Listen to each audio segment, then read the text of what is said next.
没有，不下来。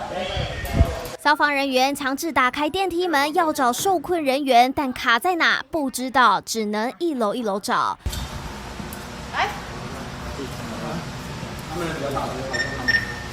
在3楼啊。台风天疑似酿成跳电，基隆市一处大楼电梯故障，3人受困其中，还好1小时后全都一一被救出。它每隔2层坠下，每隔2层坠下，一直到1楼，我以为可以出来了，结果它没有。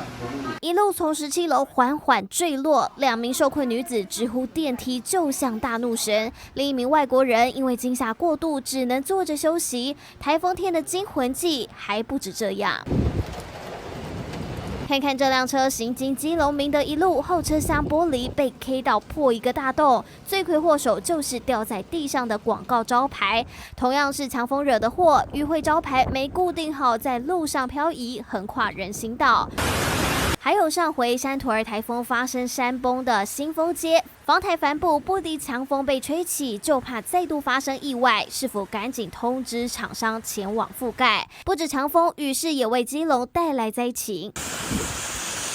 风雨必淹的调和街，因为康瑞带来的大雨宣泄不及，土黄色积水淹没一半路面，成了小黄河，还有部分路段水流湍急，就像小溪。基金一路也逃不离淹水命运。